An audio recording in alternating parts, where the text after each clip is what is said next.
Hi there, and welcome to the Linux Foundation session. If you are looking at a career as a DevOps engineer, a machine learning engineer, or an automation engineer where you are going to use Linux as a base platform, this is the right session you are in. So we are going to cover just enough Linux, which will help you to work as a DevOps engineer or learn or deploy tools for DevOps, cloud, and machine learning components. So let's begin the session now.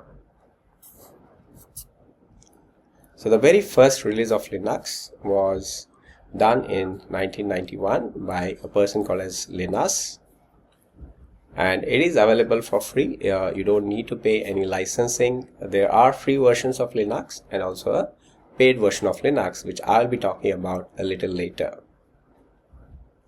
So it's a Unix-like operating system, like if you heard about Solaris and IBM Unix, these are the mainly Unix operating system which runs your core banking applications today very powerfully. So essentially Linux is built on a Unix-like operating system.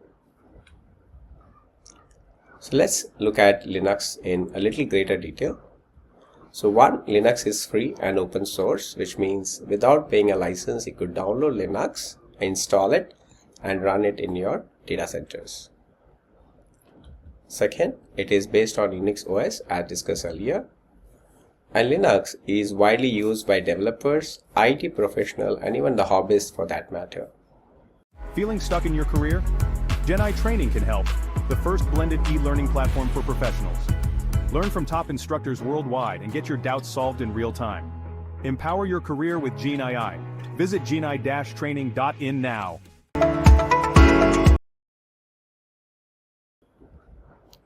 So features of Linux: it is open source, customizable. If you wish, you can customize your own Linux, like we can build a scientific Linux.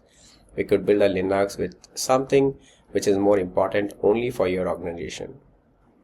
It's very stable and secure. Unlike most of the operating systems which break most often, these are enterprise operating systems, which means they run almost forever unless there's really something serious about it.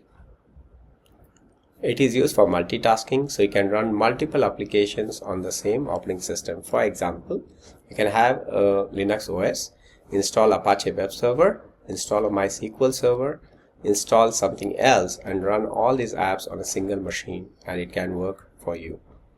In fact, you can have multiple users use the same Linux OS. So let's say you have 10 users at your office.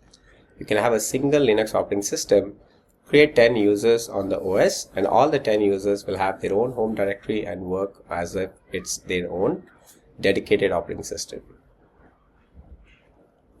Networking: it does come with great networking capabilities, and most often we work with Linux via command line interface. So there are two types of operating system which I'll be talking about a little later, but predominantly we use CLI to interact with Linux. So there are some popular Linux distribution which you should be aware of. So one is Ubuntu. It has the latest version 22.04 as of this recording. We have Debian Linux. We got Red Hat Enterprise. So this one is a licensed product. So Ubuntu and Debian, we have open source and free versions which you can use.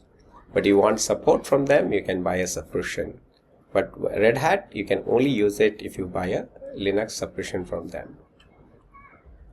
We also have CentOS, which is a free version. You don't need to pay a license fee. And then we have Fedora. So these are the major operating system providers which you will come across. The command line interface, where I'll be teaching you working on directories, files, users, and many more, remains exactly same for all these distributions. They don't differ anything. So how do I access Linux OS? So one, we can use a graphical user interface. So we have Ubuntu Desktop Edition. Just like you have Windows operating system where you can right click and create a file, right click and create a directory, right click and open a file. Similarly that we can also use Ubuntu Desktop. This is a desktop edition. And then we have a CLI, which is basically we call it as terminal, where in the terminal you can type some commands and they will give you the results. So we can access both ways. In our lab we will be using Ubuntu Linux, but pretty much you can use any Linux for the labs. Now, how do I open the terminal? You can use a putty.exe on Windows laptop, which is similar to what you see on the screen. The host name is where you provide the IP address of your VM or the physical machine which is running Linux OS. And click open, and that should ask you for a username and then the password. Followed by that, you will get the terminal access to the Linux operating system. So this is for if you are having a Windows laptop, you should be able to use putty.exe. For people who have Mac OS or any Linux OS, if you already have and you have to connect to a remote machine which is running a Linux OS, you can open a terminal and type SSH followed by username. In this case, in the screenshots, username Ubuntu for a VM in Amazon Cloud @ the public IP address of the virtual machine. You could also give the private IP of your VM if you're running locally a virtual machine with Linux OS.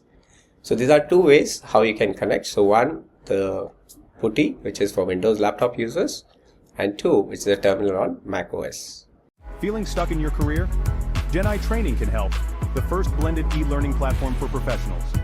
Learn from top instructors worldwide and get your doubts solved in real time.